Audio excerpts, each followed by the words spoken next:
Welcome everyone, and welcome to our special guest, David Lawson. He's a teacher and a storyteller, and I think there's some acting in there a little bit. I guess we'll find out. Um, so I'm gonna kick it off with some starter questions, and the first one is, how did you start in your field? I started in my field. So I grew up, I was a high school theater nerd growing up in Annandale, Virginia, right outside of Washington, D.C. So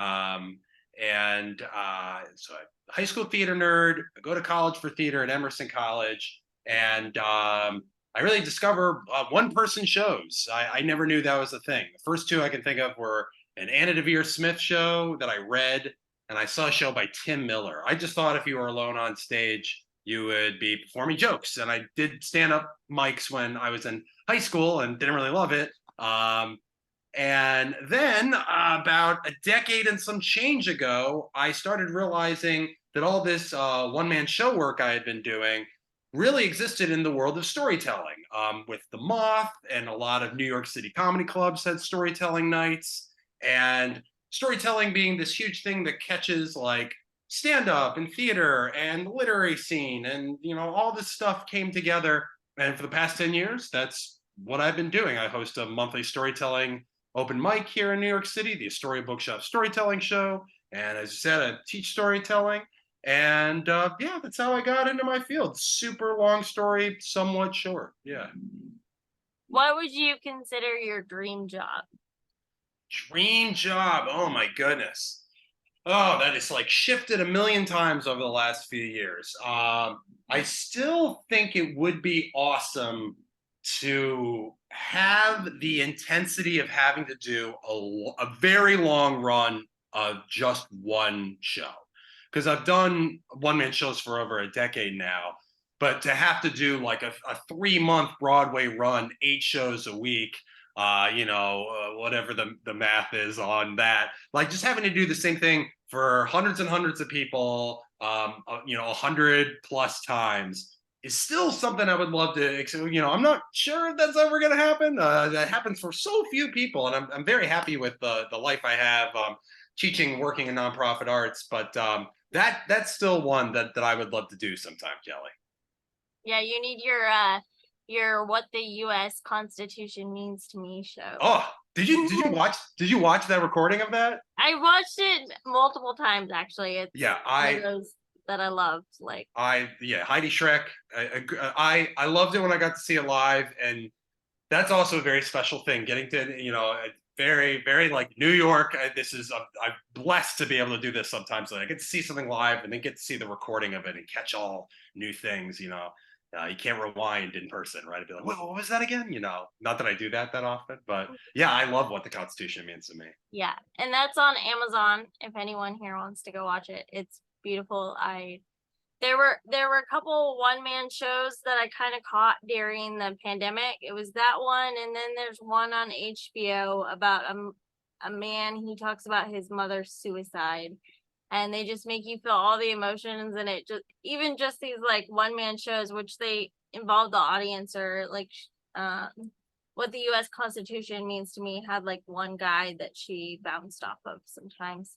Was that uh every brilliant thing? Was that Every show? Brilliant, Yeah, yes, thank you. Every Brilliant yeah. Thing, it's on HBO, and I just remember with both of them, they made me feel all these emotions, and even sitting in my living room, and I was like, I love theater, and it's amazing that these people are getting up and telling their story, but it's still like theater, even though it's like one person.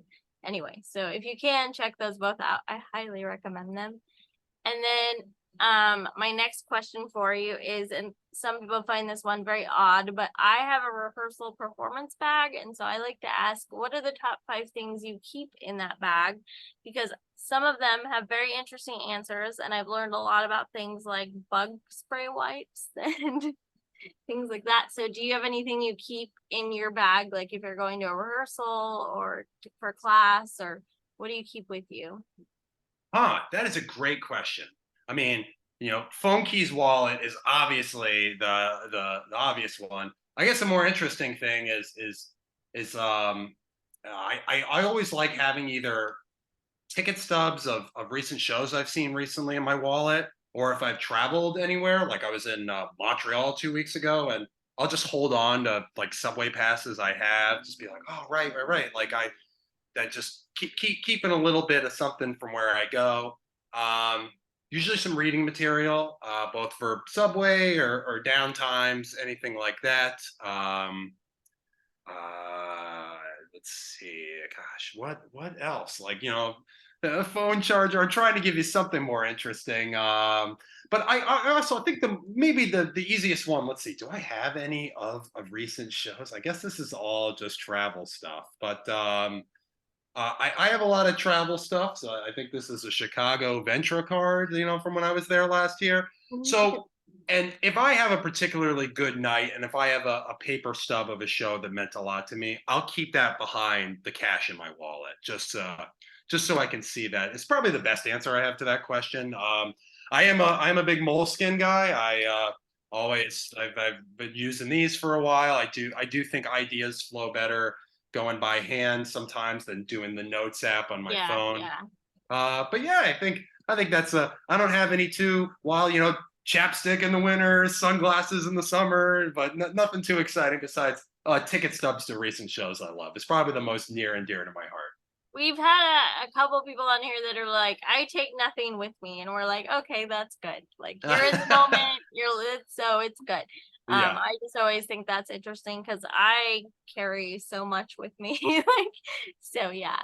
What advice do you have for someone who wants to go into storytelling? I mean, I'm very biased that my first one would be like, if you live in New York City, come to my monthly show. Like, come do 5 minutes of my show. In a lot of ways, it is my favorite thing I do. Not that I don't, I love writing, I love performing, but I've done the show for almost 10 years and just, it's amazing seeing people work on what they're working on, having to be sitting there giving everyone the light at 4 minutes. And a lot of times but I should get back to your question, not just about what I love. The other thing is just write down, write a 5 or 10 minute story that you can, and find a place to perform it. There's really so many open mics. You know, the moth I feel like has been kind of the rising tide that's lifted all boats. There's storytelling scenes in pretty much every city of at least 100,000 people. You can find some show at least within an hour of where you're living.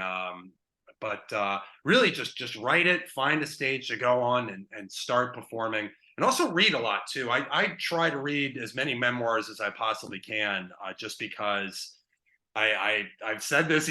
Kelly, you've taken my class, you've heard me say it, but I do think a really good story makes you think.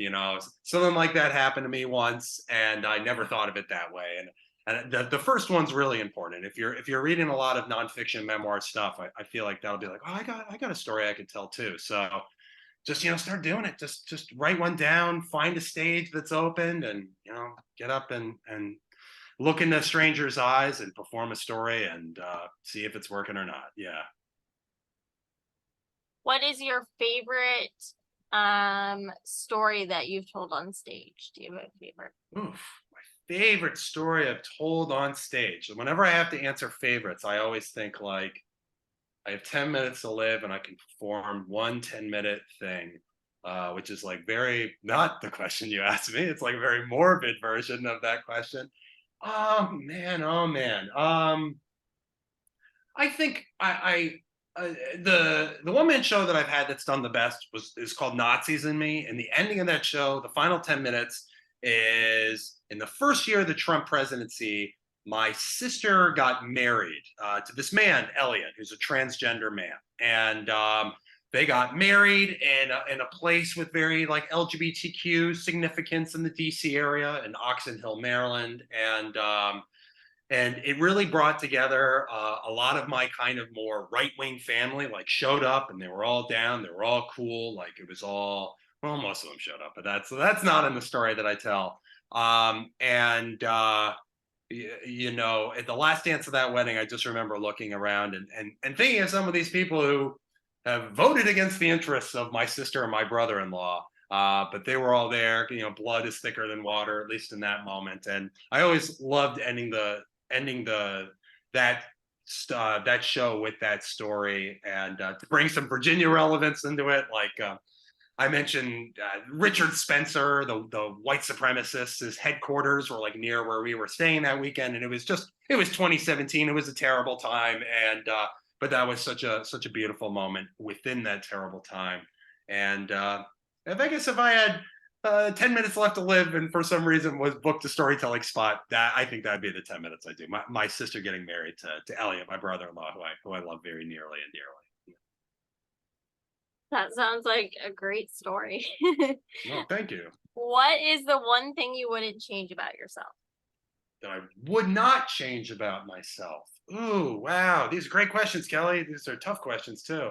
Um, what would I not change about myself? I mean, I know, this is I don't talk about it a ton in TFA. I hardly ever talk about it, but I have Tourette's syndrome. Mostly it's noticeable in I've head movements, and and I probably should talk about it more. I don't. I'm planning to start talking a little bit more about it on stage, but that unquestionably is something I want to change. And I know this is on theme with your podcast, Kelly, but I even remember being a kid, and there were like stories of deep brain stimulation. Maybe neurologically they could reverse Tourette's syndrome. And I remember being like, nah, that's okay. Like that is kind of part of who I am. And so both to kind of bring, and I know we met doing TFA, but to bring that on theme, that's a big thing I would not change about myself. Tourette's syndrome. Well, I do hope that you talk about it more because I think there's a lot of stigma against Tourette's syndrome. Like, I went on this awful date one time where a guy got up and did karaoke and he's like, I'm going to pretend I have Tourette's. And then he proceeded to curse through the song. And I was like, Yeah. I'm going home. I'm going home now. Like, date Yeah. is You over. know, the It was the one of the most horrifying dates I've ever been. Well, I'm sorry that happened. That sounds awful, and I know that that's like the go-to. Like Tourette's is cursing, right? They like do Bigelow when I was a kid, and that South Park episode, and that's really becoming such a thing. And yeah, it is. And the Nirvana song, I knew there was another one in there, but um, yeah, that's that. There is a lot of stigma attached to that when it's just yeah, a lot of involuntary action, some of which is cursing, but I don't even know how much of a percentage that is among people who have been diagnosed with Tourette's syndrome. But yeah, I'm actually working on a show to bring it up. I'm planning on doing a show in October about horror movies and anxiety, and talking about how I actually think a lot of body horror and a lot of involuntary things happening to people in movies has kind of reflected my experience with Tourette's syndrome in a meaningful, moving way. Still writing that show, still planning that out, but I appreciate you saying that, Kelly. I will be talking about that more. Yeah, of course. Most of the people, my stepdad's family had it, like he had it, and like his people in his family had it. So growing up, all I really knew about was like the facial tics and things like that. That's all Yeah. or we thought my brother might have it for a while, so we went to like this conference and they talked about like the need to like wash hands and have things a certain way, but not, I've never come across someone that just curses voluntarily. So yeah. Yeah, I haven't either, and I will admit, like I remember being a kid, sneaking into theaters to see Deuce Bigelow, and that scene came up, and I was like, "This is funny, but this probably isn't good, is it?" Like, Yeah. yeah. All right. Michaela, do you have any questions for David? Yes, I do. So you mentioned that you do your storytelling like monthly event, and that you said is like people sharing like 5 minute stories, which are shorter. But so for you, when you do it though, sometimes you do like longer, like one man shows, or how long when you storytell, like do you usually do longer things, or is it like short, or is it a collection of stories? Yeah, that's a great question, Michaela, because there is a difference between, in my show, it's 5 minutes, which is, it's pretty quick, it's pretty short. It's just an hour at this bookstore, and we get a ton of people working on a ton of stuff, and people show up because they know it's, the changeover in the stage is kind of an exciting part of it. And then sometimes I get booked on shows where I do have longer, anywhere from 5 to like 7 to 8 to 10. Sometimes like there are 20-minute shows in New York City that I do sometimes. But when I'm doing one of my one-man shows, Michaela, they're almost always within like 60 to 75 minutes. And that's just like a themed show that's about one particular thing, like about, this horror movie and anxiety and mental health show that I'm working on. So it really all depends. Sometimes it's a lot like stand-up comedy, how sometimes there'll be like a 5 minute set at a club, or like a headlining set that's like 60 minutes, or like an opening set that's like 15, 20 minutes. So does that answer your question? Yes, yes. Yeah. So for like the longer ones, I guess with like the 60-minute ones, you choose like stories based around a theme, and then you or how do you decide? I don't know, what's your process like for deciding what to do for something that long? Like, A lot of times it really comes down to realizing I have a number of stories that are going to fit one thing. Like for 4 years, I was a flyer guy in Times Square. My main job was handing out coupons for the Discovery Museum that used to be on 44th Street, and I would at night perform stories sometimes about things that I saw, things that happened to me at this job, and I accumulated enough of these stories that I got an hour of stories out of it. And in that theatrical way, like I found an intro to it, I found the ending to that, I knew what the arc would be, and just all those stories I had performed, just on that one theme, working in Times Square, being a flyer guy, really wild stuff I saw, wild stuff that happened to me, some changes in New York City, especially in those 5 blocks in New York City in the 4 years that I did that job. So a lot of it is, Michaela, kind of just finding that I have enough stories to sustain one theme or one topic, and then writing the show from there. yeah, that's awesome. So do you find that depending on the theme, the way that you write it feels different? Or I guess like, because I'm also thinking about like a one-man show versus like a comedy set.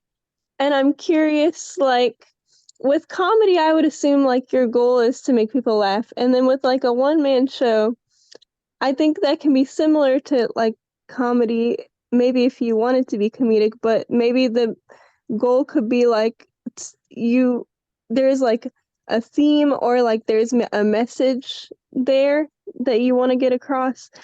Um, do you ever find that like sometimes your goal or your message is different depending on what you do, like what theme you're doing? Or um I guess like is the pro do what's I guess like what's your goal when you're writing something like that? Is it like to get a message across? Is it like a comedy set that it's more so just for entertainment? Or do you find that your goal is different depending on the theme? For me, there always is some kind of message I'm trying to get across. I think I always say, like, in the world of stand up, that there's going to be a headliner. It's going to be Sarah Silverman or Mark Maron, or anyone, any comedian. And you're sitting down, and you know that it's going to be set up, punchline, kind of on theme, jumping theme to theme throughout the night.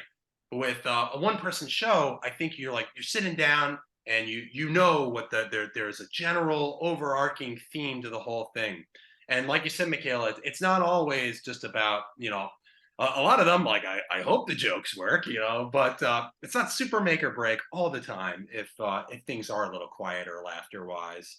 And for me, like, I usually do have some theme I want to get across, want to argue, or want to not argue, want to just say like, um, just name dropping all these shows I've done, but I did a show that I really loved doing called "Are You a Robot," which was about phone banking during lockdown in 2020 for the presidential election, and then for the U.S. Senate runoff election down in Georgia. And this is entirely stories about phone banking people, the people I talked to, all these swing states during the presidential election, and then in Georgia, and kind of a beat by beat thing of that year and that election. And I'll tell you, Michaela, the biggest thing I wanted to get across was how easy and entertaining activism can be. Getting out the vote, talking to people if they have a plan to vote, if they know their voting location. A big thing I wanted to do, because that's what got me into doing phone banking that year, is seeing how easy it was for other people. And I had enough of these stories, a lot of them which were very funny stories, but I wanted to kind of get that across, that like, this democracy is a participation sport type of feel. So that's like an example of I had these stories on a theme, phone banking stories in lockdown. But the message I really wanted to get across is that like activism is important and it's easy. And I even said in the show, it's like voting over and over again when you do even small bits of activism. So yeah, for me, there is a difference between the stand up and the more one person shows, although they have a lot in common. And I always do keep in mind what I'm trying to say with the shows. Have there been shows that you've seen? Because all the ones that I've seen always kind of have some humor with the sadness, and there is a point being across. Are there storytelling shows where it's all sad the whole time, or like all funny the whole time, or do they all kind of go roller coastery, much like life is? I think. I would say that, yeah, most of them are like, like Alex Edelman just had the show on Broadway. To go back to what I was saying, Alex Edelman, I guess, living my dream job, I should say. He did like a good 3-month run on Broadway. Tons of people having to do the show over and over and over again. And it's a really good show. It's about him infiltrating a white supremacist group in Queens. Really good show, a very funny show. But obviously, with that subject matter, plenty of like pin drop quiet moments in the show too. Sometimes I think they are shows that are just way more about the seriousness.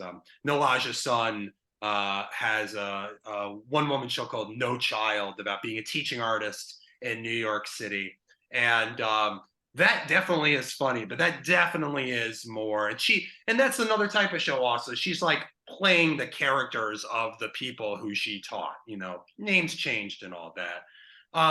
And there's also definitely, I'm trying to think of like a bigger, just because it seemed like nobody watched it on Netflix, that special Nate, which was like a character one person show, that it definitely has stuff about, sexual abuse and Me Too and stuff like that. But that definitely is like a very silly, funny show from beginning to end. So there is gradiences of all of that, Kelly, in terms of what percentage of comedic to dramatic in the one person show world. Yeah, because like with both, well, I think with what the US Constitution meant to me, like it started off very funny, and then there were moments where, you start to realize, oh, this is different, and now I'm gonna cry because it's making me think of everything my mom and grandma have gone through. And or with the other one on HBO, which I'm forgetting its name again. Every Brilliant Thing. Yes, which is about this man's mother dying, but I never laughed harder in my life. Like Yeah. at moments, like he really, and there is sadness and but I also think like, I mean, I deal with a lot of rough stuff in my life with humor.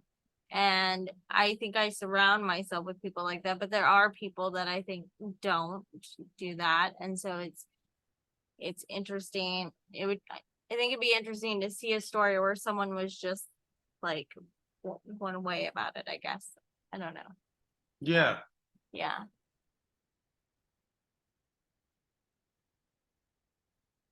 Michaela, did I see you unmute at one point? Not to put you on the spot. I don't know if you're about to say You're something. good. Yeah. Yeah, I was gonna say, so in the example you gave a minute ago, you mentioned that the person like changed the names in order to talk about, stories. And that brings up something that I was gonna ask, which is like if you do very like personal stories that include people you know in real life, or, something like that, where I think you said it was her students.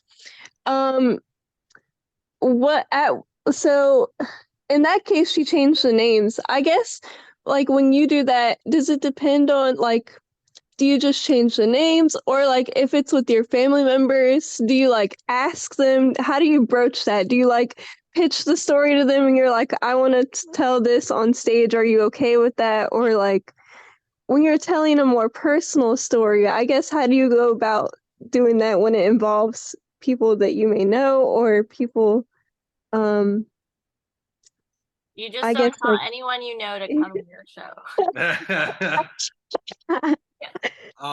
Yeah, that is for me, Michaela. I there's a lot of things with family. I do try, with some exceptions, to clear things if I'm talking about my family. Mainly, if it's about my mom, my sister, my brother-in-law, my girlfriend, or her family. A lot of times, I'll try to clear that.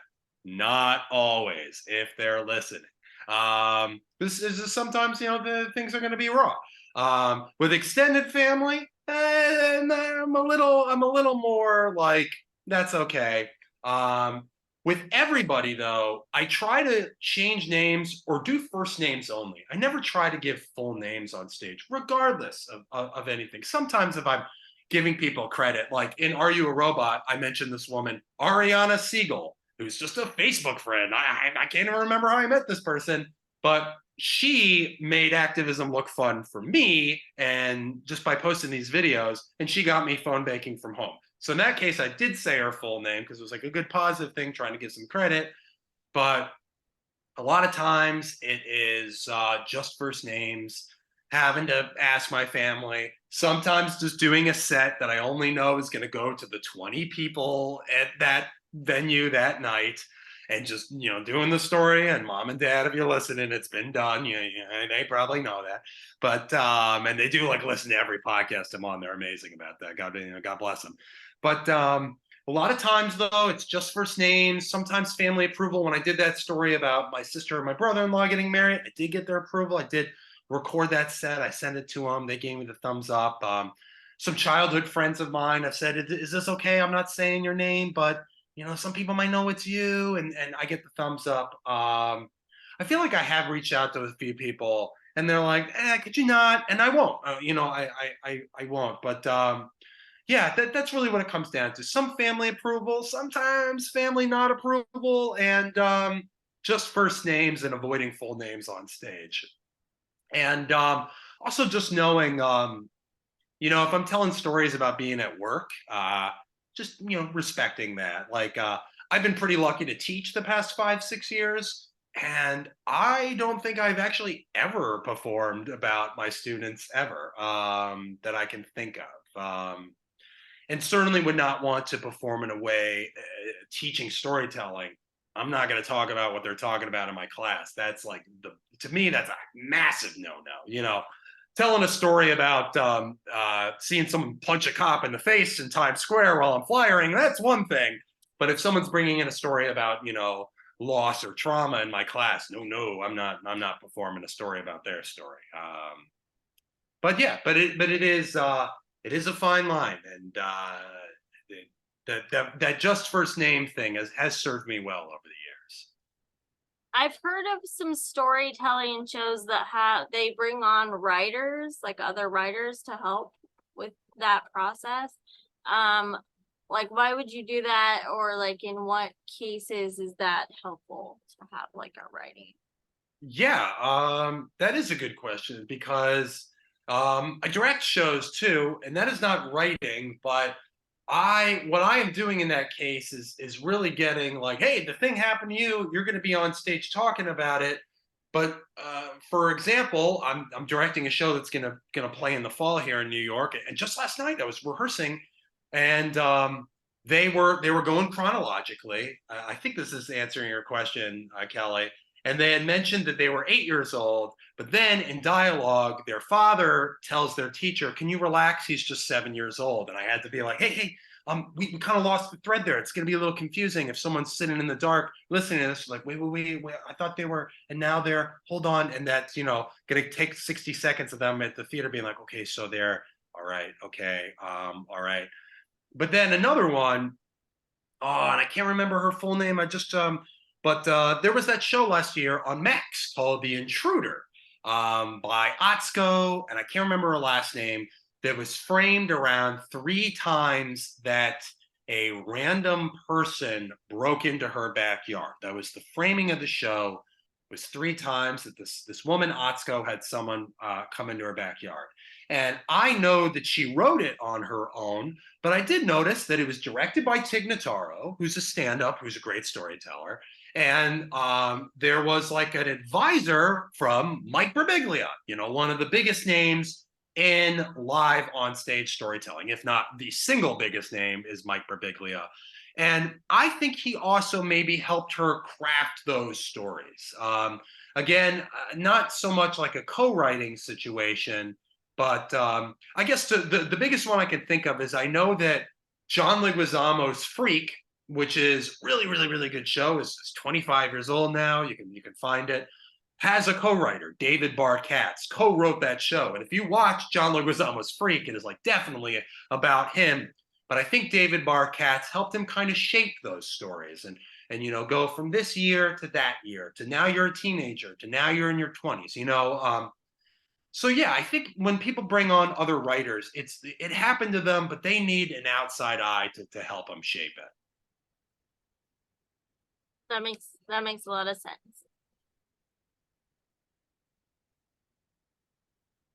Yeah, I'm also curious, like, because I was thinking about how you said, you would never talk about what your students talk about in class or anything. Like, there are certain boundaries that you have.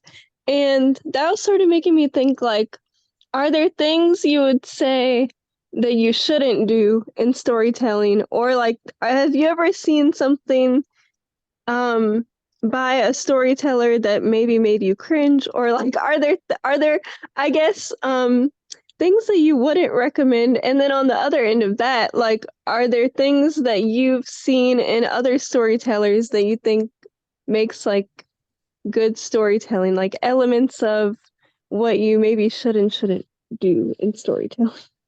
Yeah, the should nots are harder. Just because, especially when I'm teaching, and hosting an open mic, I want people to come. I want them to do anything within reason. And obviously, the biggest one is, I've been lucky over the years. The Astoria Bookshop, where I've hosted the show for over 10 years, they have a code of conduct against racism, sexism, transphobia, homophobia. Obviously, those are the big no-nos. But I would also say that there's a storytelling teacher here in New York City, Brad Lawrence is his name. And I don't know him super well, but I do remember him once saying that he's very skeptical of anyone who gets on stage and is always the good guy in their story, or the good person in their story, the person who's always right. Getting on stage and you're always right, and the other characters in your story are always wrong. It is a little suspicious. I think you can get why, because it's like, well, you've never made a mistake ever. Like, you've never regretted something, or wished you could do something different, or had good intentions, but oh my God, you messed up. Or so there's that. There's kind of always being the good person. There's also and again, all stories can be good, but sometimes when people are telling like very braggadocious sex stories, which there's shows that are entirely about that, and I don't want to knock it. There's nothing wrong with that. But sometimes for me, I'm just like, oh man, isn't it even funnier if you like slip on the banana peel when you're naked, and you're both of you are naked, and something like that. That's almost more relatable, and that's more of a beautiful thing than just like had good sex, was exciting, the end. And that's not even like a do not do, but I think but those are things, overly great things happening to you that seem braggy sometimes is tough. And just if you're constantly the good guy in your story, and this is kind of answering your question, but always trying to find new dynamics in your story. I really admire it sometimes. Like I knew this person who was constantly performing stories from the past, from the 70s and the 80s. And it was so refreshing to see them perform stories about recent things that happened to them. And I'm like, ooh, that's a good change, just trying to find little changes in there. And in terms of the stories that I think are good are, people who can really bring you to the verge of tears and also make you laugh so hard. I think that's that's the best of the best. That is like the spoonful of sugar helping the medicine go down. And to name drop another show that I think is going to be on Audible soon.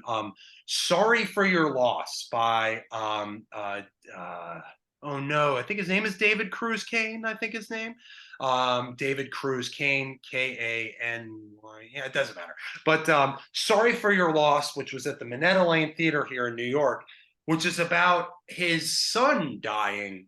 He has twins, and one twin lives and the other one dies.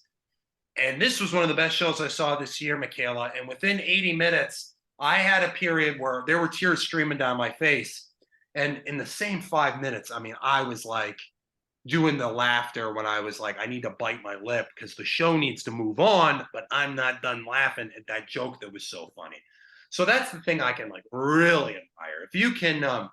If you could bring the trauma of having twins and only one of them survives, and you can get the real tragedy and beauty of loss, and everyone in the audience can be thinking of a similar loss they have, and you got me crying, but also tell a story of something funny within. I think the thing that made me laugh was all the like I wish you hadn't said that to me condolences that this person was getting. That's maybe the thing that I learned the most from it. Combining comedy and tragedy with that's like the best thing. That's my favorite thing. Yeah. I've laughed at a funeral, so I get it. Yeah. Kelly, to be fair, the story you performed in my class also, I don't know if I was just like, I will never talk about my student stories. No, but I you give had you one, permission. You can talk about my stories anytime. but everybody, all these people wanting to pray for you in public was both very both brought an awareness to something and both brought something theatrical and dramatic to this, and also was very funny. Was just like this, oh my goodness, what are you thinking? And I thought that was an example of something I thought was very dramatic and very funny. Thank you. Michaela, I told this story about people praying for me, but the main one was this woman started praying for me in a Walmart parking lot, and she like grabbed me and held me to her like bosom, and I didn't understand what she was saying. And my mom was standing there like, what is happening? And like towards the, like in retrospect, I wish I had like tried to walk without my canes and been like, she saved me. There were a lot of praying like stories that I added in, into it. But that was the main one. Yeah, and it was one of those moments where it's funny, it wasn't until like afterwards people were like, she should have never touched you. Like, you could have been a person that didn't like to be touched. Like, it could have been something bad could have happened, which, if I was a different person, it could have. So I see both sides to it. But yeah, that was one of the stories I told in David's class. It was all about how people think they should pray for me, which I'm sure anyone listening to this podcast has a story about someone praying for them. So yes. Kelly and I have definitely had conversations about that because we both experienced that before. So yeah, that's I love that story though, even though it's bad, kind of like it's a good story. At least you got a story out of it. Yeah, yeah. I mean, sometimes you just have to laugh at people. And Yeah. I also think as an audience member and as a teacher and as a director, I always think it's beautiful watching someone gain ownership in the context of live on stage storytelling. Because if you're telling that story and you're making people laugh about it, you are like taking that thing, like you're owning it. You're taking power over this bad thing, which I always love. Has there been a story that was difficult for you to write? Like you wanted to write it, you knew you wanted to write it, but there was like a block there, or Hmm. I'm trying to think of one. Like this show I'm actually working on for. Sometimes I have this thing where I have the theme, but I don't have the stories yet. For years, I've wanted to do a show in October. I'm a huge horror fan, and I love October. I think it's like the whole Halloween season is so beautiful, just about kind of, in a lot of ways, like it's that whole season to me is actually taking ownership of fear, taking ownership of trauma. I love horror movies because I love, all these crews and actors, they all get together to like, hey, let's make this person have the look at this person having the worst experience of their life. Like, either, demons are real or the killer's going up the steps and there's no other exit, all these things or all these things. But for years, I wanted to do in October something. And finally this year, and again, I'm still blocked. I'm still working on the show. I think I have a first draft of it, but I've wanted to do this for years. And I think finally figuring out that I have enough stories about mental health as connected to horror movies, as connected to tropes in horror movies. That was the thing. Literally just last week, I was like, start writing it. And it's still early in the process. Potentially October could come and I'll be like, nope, still not stage ready, still not, because I think it can't just be me sitting on stage talking about horror movies. It has to be something that happened to me too. And I think I found enough stories that connect with all these horror tropes. So that's me unlocking one.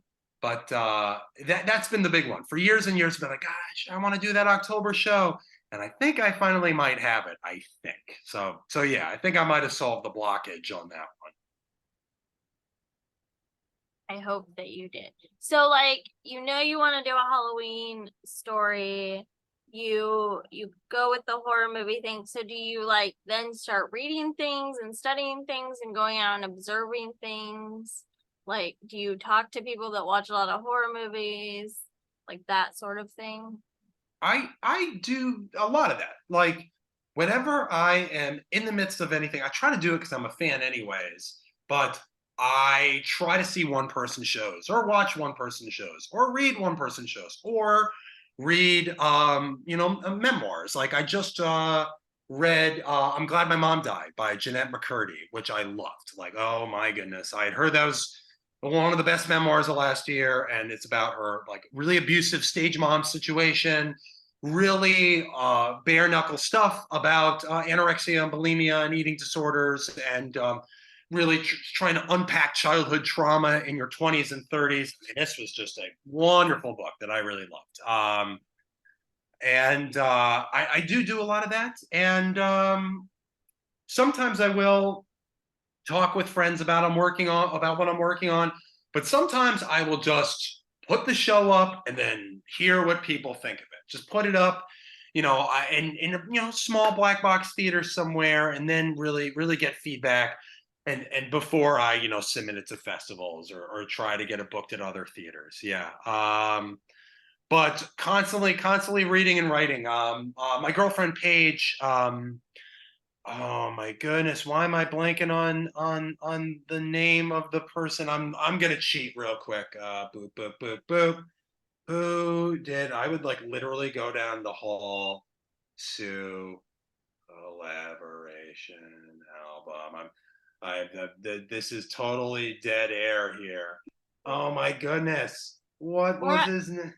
we're actually gonna have a talk in October about tropes in disability and horror films. So Interesting. I mean, that I would love to hear that. Is that going to be on this podcast? yeah, I'll let you know. I'll remind you when it's coming up. We're gonna try to do as much like Halloween themed October-y things as we can. But that was the one that I came up with because one of my closest friends, she like blogs about horror films and like she's a huge horror film buff. And so I saw her on Wednesday and I said, "Do you want to come talk about tropes in disability, like with horror film? Because there's so many, And like she was like, "Yes, I would love that." So that's something we're gonna be doing in the future. So. Yeah, what the thing I was trying to think of, and I can't remember who said it, but like that you can't poop if you don't eat, which is just like you got to be reading, you got to be seeing stuff, you got to be watching stuff.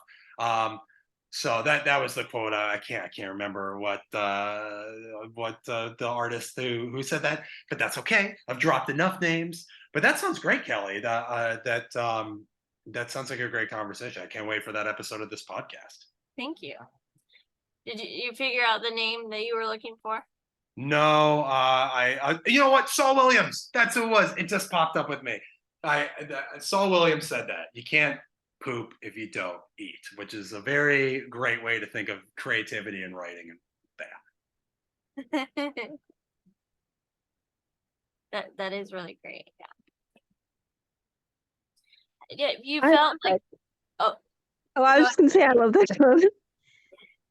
I was gonna say, have you had a story that you performed and you just felt like it kind of flopped, it didn't do well? Constantly, all the time. I mean, a thing I love about hosting a monthly mic is I start the show by doing 5 minutes. I set the house rules. 5 minutes, blah blah blah, and then I go first, which is good because the room is still settling at that point. But also means that I need to like keep writing all the time and constantly. I've heard people say that there's no bombing in storytelling because it's not like a comedy club. It's not set up punchline. Like you got to keep those laughs coming, laugh. But there is a bombing of looking at into a bunch of faces and you're thinking, why am I telling people this? While you are seeing people be like, what is he?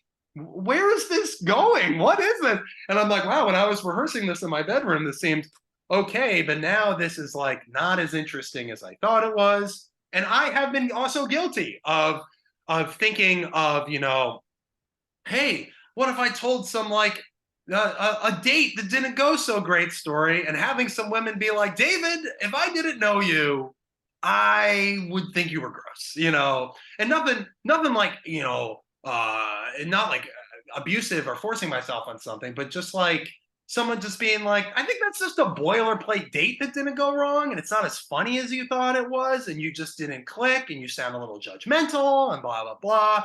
So just trying to figure out stuff like that, especially when I was younger. Just trying to have and being lucky enough to be around people to be like, hey, I could see why you thought that was funny for this reason, but actually you kind of sound like a jerk for this reason. Constantly, thinking things are interesting or funny that are actually not interesting, that are actually not funny, that actually don't make me seem like such a decent person. And seeming like a bad person is okay, but not being a lack of awareness is bad too. So there is constantly, Kelly, and I think actually that is just something true in live on stage storytelling, especially in a workshop environment that I love running. Sometimes you're looking into people's eyes and you're seeing it's not as interesting as you thought. It's not as good as you thought. Things are not clicking. Things are not making sense. All kinds of things. So constantly, still to this day, and not in any bad reason, but just about, hey, I thought this was really interesting. And turns out, no, it is not. I can tell that people are not too interested in this. So yes, constantly things don't work. Yeah. Are there things you think people need to be a storyteller? Do they need to be charismatic or have confidence or like maybe have a theater background? Are there things like that you think people need to have to be a storyteller, or can anyone be a storyteller? And in so many ways, I think anyone could be a storyteller is the easy answer. But the real easy answer is like, you just really got to care. Like, you really got to care about what you're telling, and you got to have rehearsed. You got to have put that work in. Find whatever your writing process is. If you're writing word by word, if you're outlining, if you just say it out loud into a tape recorder or listen to it back, there's so many ways to do it. But I think the biggest thing, a theater background helps, writing background helps, all of these things help. But honestly, you can get up on stage, just rehearse a few times, really have some care, have some heart about what you're doing. That really anyone can do it, but there's plenty of things within anyone can do it that do help. Yeah. Good to know. Michaela, do you have any more questions? Yeah, so going back to a little bit to like when you mentioned how sometimes you had a story and you would like tell it to someone and they would say, maybe you shouldn't tell that story, or maybe it's not coming across the way you think. So would you say like a important part of the process is like finding someone who you can kind of tell the story to first and getting feedback, like finding someone who you trust to give you feedback? Do you do that with every story that you tell, or is that just like a part of the process for you? With the one-man shows, I do that. I often have just picked like literally two trusted friends and do the full hour for them. If you're getting into storytelling, yeah, it might be an okay idea to just perform it for one person you really trust before you show up to the bar or to the bookshop or to the comedy club and drop your name in to perform 5 minutes. But sometimes I'm just doing it for the audience and knowing that it's not, the dating story I told, with some age, I've kind of learned, that stuff like that definitely, just like a date that didn't go right is not as interesting. But sometimes, you just get on stage and just see how it goes and see if it's interesting. But if someone wanted to just, perform it for one or two trusted people, I think that's a good thing to do. It's not always part of my process with the 5 to 10 minute stories, but that's a good step to take. But sometimes it is just like, you're not going to know how it's going to go until you're in front of, 10, 20, 30 people and seeing how it's going. Yeah. And then my other question was, to what extent, I guess, do you embellish, or do you always keep it like truthful 100%? Do you embellish? Like, I'm assuming most of your stories you do are like stories from your life, so like nonfiction type of stories. Do you ever like, I guess also the other question with that is like, do you know of like people who do more like fictional, or like, I don't know. I'm curious, like, how truthful, or like, do you ever embellish and um sort of, or do you keep it 100% like um I don't know what word I was looking for, like true to the original story. I was looking for a different word, but I don't know what that word was. Anyway. Yeah. Um, I embellishments happen all the time. I think it's part of live on stage storytelling. It's such a heightened environment. You're on stage, you're performing the story. Embellishments can go too far. I've had some embellishments that I wouldn't do, in the 10 plus years I've been doing this. Things that were, really kind of straining, that had like a kernel of truth and stuff around it. I don't do that anymore. Not so much. That's too much embellishment. But I'll give you a really good example of one that I actually heard from actually a teacher telling a story about someone in their class.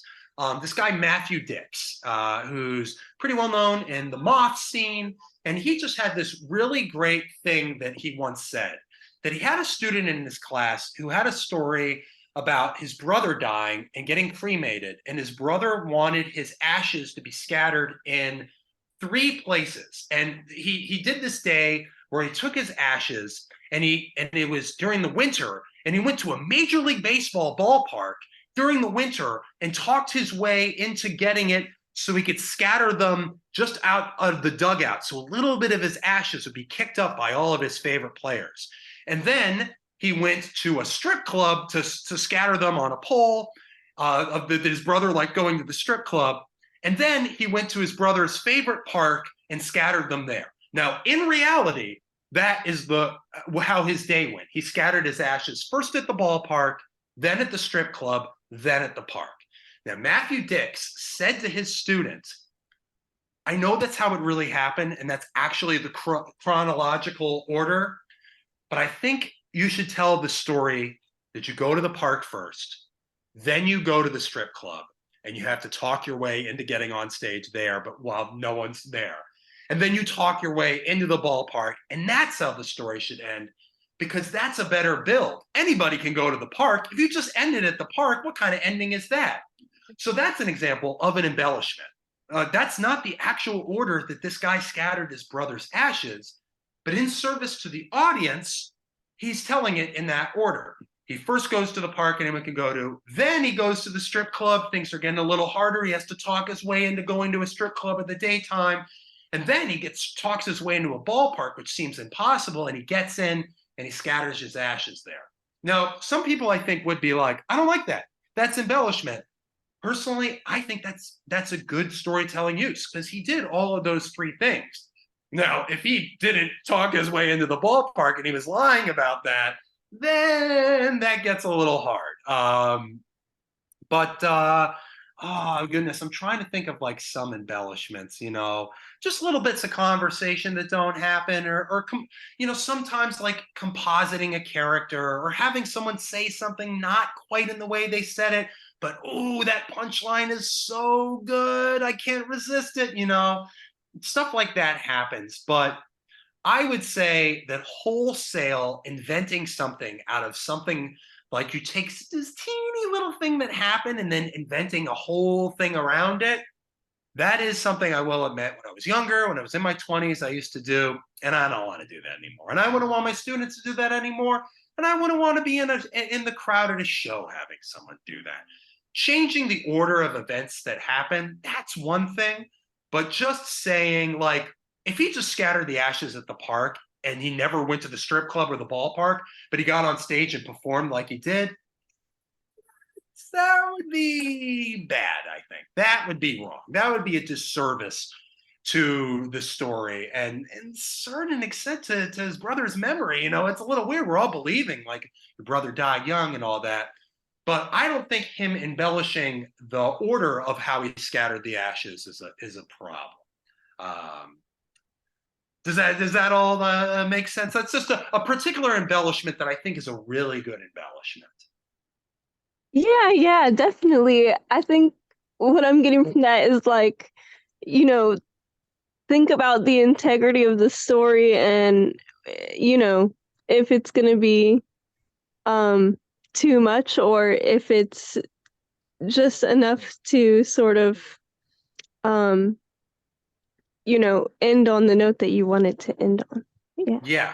And like it's just so inevitable, just because it's really hard to tell 1,000% how it is. It is still your point of view, so it's impossible to get objectivity. But some embellishments are okay. Some embellishments I think strain things, and I have been in the crowd sometimes, and I've been thinking, I am not sure if any of this happened, which is not a good feeling to have. Yeah. Yeah, I think because oh, go ahead. No, go ahead. I was gonna say, well, because the other thing I'm getting from what you're saying is like you want people to buy your story and that it's true and that that it happened. So yeah, that makes sense too. Yeah. And I just think there is an integrity to, that word storytelling. It's nonfiction, it's memoir, all of these things. But yes, it's going to be heightened, but there's certain embellishments that are tough. And if something wholesale didn't happen, don't perform that story. So, like, if you heard that story and that happened at your workshop where none of it seemed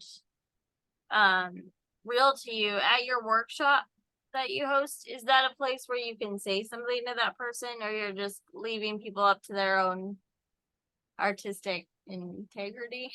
And that has at the monthly storytelling open mic that I host, that has happened. And I just, it's not like I really, I just think of one in particular where at the bar after the show, the performer wasn't there, but someone was just saying, so they flipped the light switch here, and then they saw something in the room there, but it didn't add up with the logistics of the room, that like, and all these people were just like, I'm not sure if that happened, because this didn't add up with that. And it would be incredible if it did happen, but some of the logic, but personally, no, I don't, and I guess, and over embellishments are different than something like racism, sexism, transphobia, homophobia. That is something to be brought up. But just wholesale inventing a story, it's not great. I don't love hearing it, and there's no way to prove if it's happening or not. But I don't go up to people and question them about that. No. When you're teaching a class, do you ever have to work with a student on like confidence and like projection and like those kind of things? Like, have you ever had to work on like how someone's going to present a story when you're teaching in classroom? Yeah, all the time. Plenty with confidence, just having to, really ask follow questions, so you're saying this happened, and is there like, is there just having to find more within their story, and confidence, and just shaping it, clearing up confusion, keeping things moving forward, and just, and if someone's working like on a themed thing, then trying to find more things within that theme. I should also say that asking questions and trying to find more is a little different than trying to be like I try to avoid being like, give me more trauma, more, make it worse, make us cry. I don't want to do that. But confidence is definitely a thing, and also presentation too. I've been teaching storytelling classes at Jamaica Center for Arts and Learning here in Queens, where I live, where I've lived for over 15 years now. And at Jamaica Center for Arts and Learning, I had this great theater that I get to teach my class in.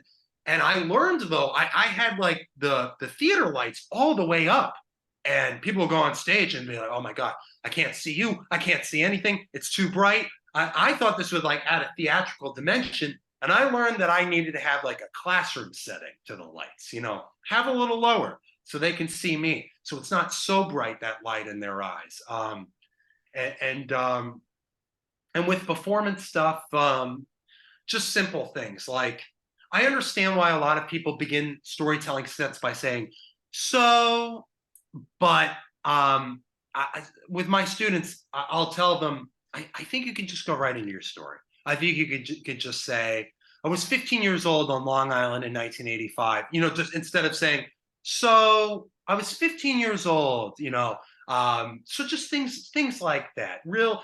And the so thing can seem nitpicky, and it's all right. I see it on stage a lot. It's okay. I understand why people do it, but it's just one of those things that in a classroom setting, I try to tell people, like, I don't think you need to start with so. I think you can go right in. I think this is a great story, and you should be confident telling it. Just go right in. So there's just a couple of examples of adjustments and confidence boosting, a little performance stuff, and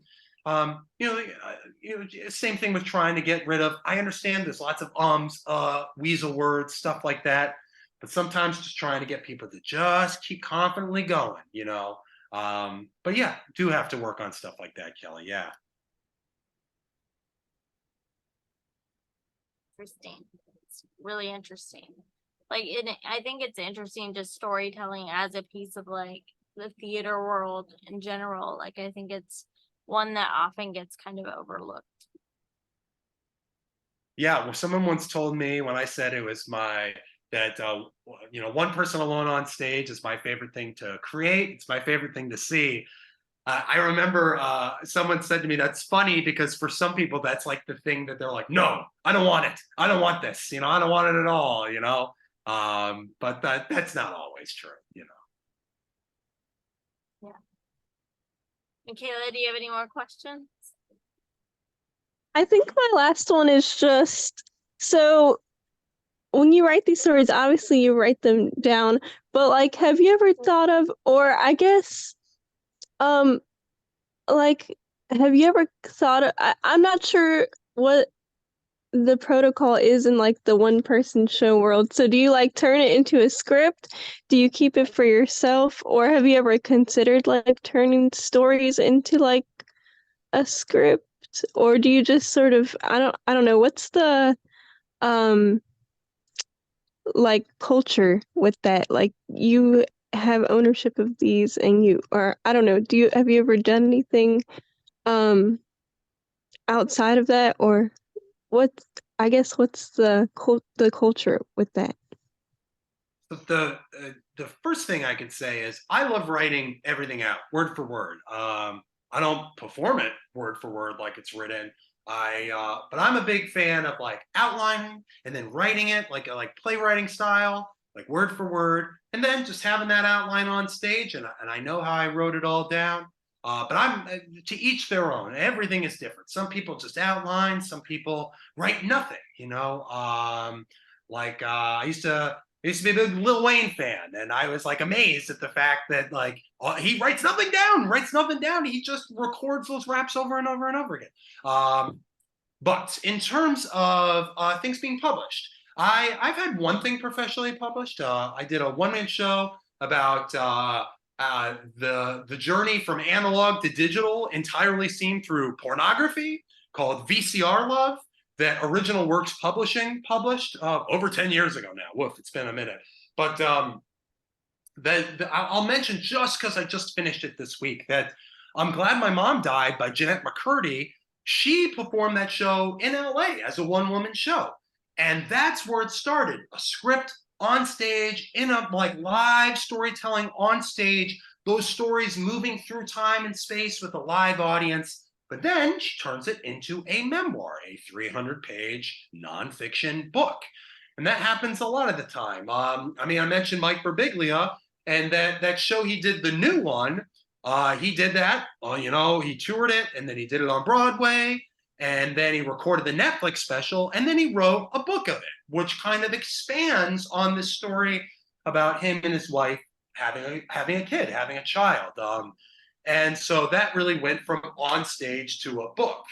And I know that there are some that have gone from book to stage as well. I can't think of any right now, but yeah, there's always times, and I've submitted stories of mine to be published in you know, like literary magazines, or you know, I've pitched them as articles. I can't say I've had like a ton of success. I can't, you know, read me in McSweeney's or the New Yorker or whatever. But I do know that there is a culture of people performing things on stage and then submitting them to more of the literary world, to McSweeney's, to the New York, to the New York Times, you know, anything like that. So within live on stage storytelling, Michaela, it does branch out. Again, like I said at the beginning of this podcast, I love it because, you know, I get stand-ups. I get people who work, you know, in that McSweeney's New Yorker world. I get, you know, people who have been on Broadway and are actors and just want to unlock something by looking into people's eyes and performing a true story about themselves. But you know, yeah, it does lead to a lot of other things. Doing a one-person show can lead to you publishing that work elsewhere. Absolutely. There's tons of interlinked stuff within those worlds of theater, stand-up, literary world, one-person show, storytelling world. They all really come together really nicely. I love that. And I love that about Jeanette McCurdy too. I think I heard that, but you reminded me that it was like, or she did it as like a show. That's really cool. That's really cool. I've been meaning to read that book, so thank you for bringing that up.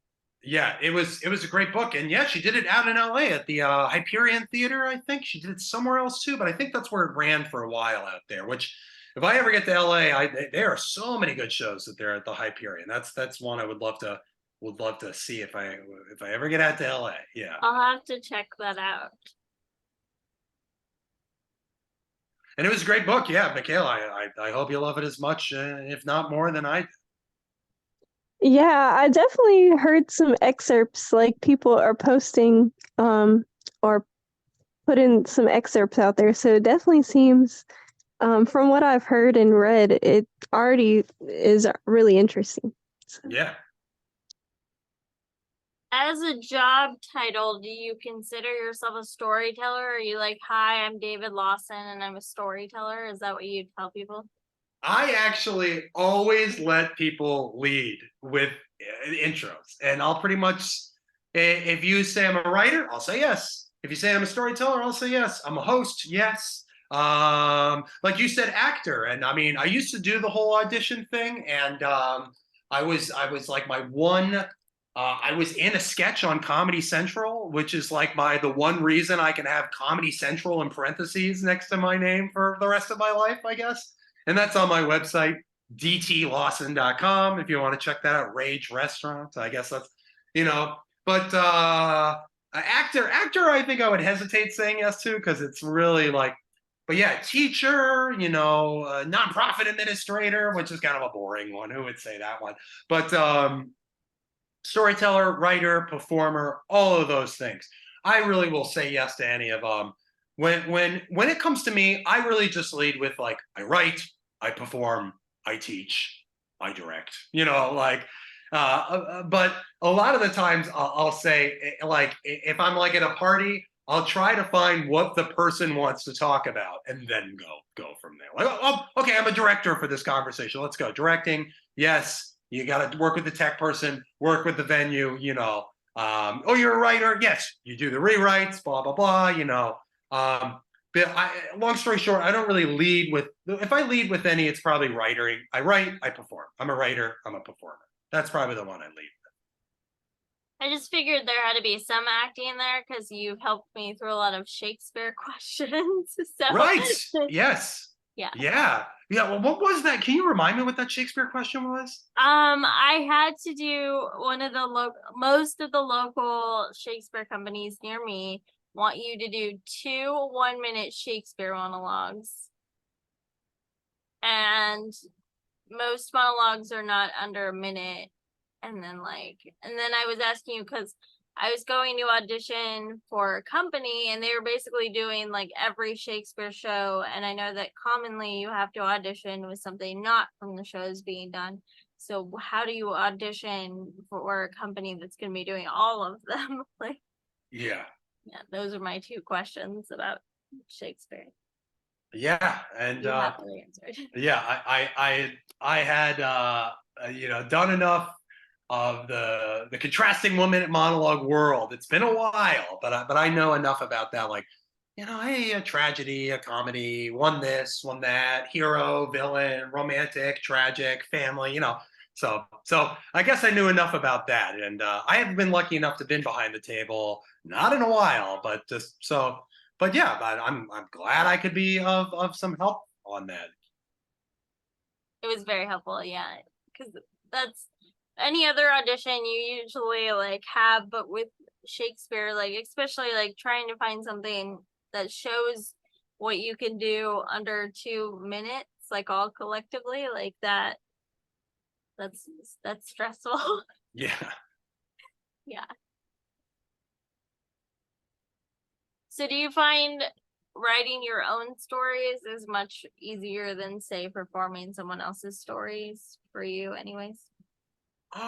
That's an interesting question too. I haven't had too much experience doing someone else's, but I was really fascinated. So that Heidi Schreck show is now being done at regional theaters. What the Constitution Means to Me, with just actors playing Heidi Schreck.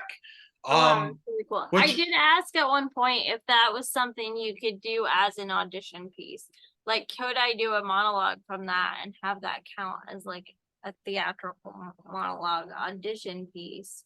And teachers have told me that you could, because I didn't know where storytelling shows fit in as far as like, I'm doing Romeo and Juliet now.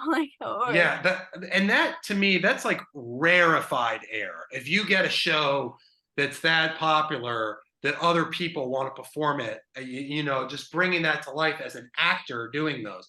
I actually know that Every Brilliant Thing has been done by, they've actually done ensemble versions of Every Brilliant Thing.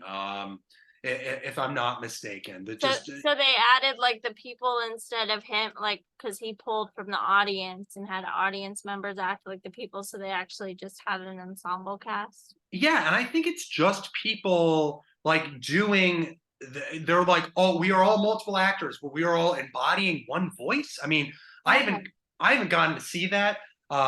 Like I know that they are like women who do Fleabag. I mean, who you know, they're the script's on my shelf over there, and you know, because that's not like really Phoebe Waller-Bridge. It's a character. But you know, I know there's a lot of stuff to it, and I think some of Mike Birbiglia's shows have been done that way. The Heidi Schreck one is the most interesting because she's calling herself Heidi. She's talking about her family and her ancestors and where she grew up, and you know her high school debate experience. But I do know that that show is currently playing regional theaters with just other actors playing Heidi Schreck, and I would love to see that. But I've never really done that on my own. You know, I haven't like done like a Mike Birbiglia show on my own, and I haven't had anyone do my stuff. I think that's a very rare thing, but I also think it's a really interesting avenue in storytelling for a theater to do Every Brilliant Thing, this one person story with a cast of 10 people. You know, and I would love to see. I have no idea what that would look like. I would love to sit in a darkened theater and watch a company do that. That's really interesting. Yeah. All right, Michaela, do we have any other questions before we let David go? I think those are all of mine. Thank you so much, David. So Yeah. Thank David, you. my last question to you is if someone has a question or they just want to reach out, where's the best place to reach you? I am online at dtlawson.com. It's dtlawson.com. And yeah, you can find David Lawson on Facebook, DT Lawson on Twitter, Lawson on Stage on Instagram. And yeah, any of those, you know, reach out to me. I'll always love talking shop. And thank you, Kelly, and thank you, Michaela, for having me on this podcast. I love talking about this stuff. Thank you. Thank you so much. Yes, thank you. You gave such great answers. Well, thank you. Thank you. Thank you. Super helpful. Now I'm interested in storytelling and being more of a storyteller. That's cool. Yeah. Plenty of opportunities in DC. There's a Better Said Than Done, Perfect Liars Club. There's great shows down there. So yeah, there's shows everywhere. But thank you so much, both of you, for having me on the show today. Thank you.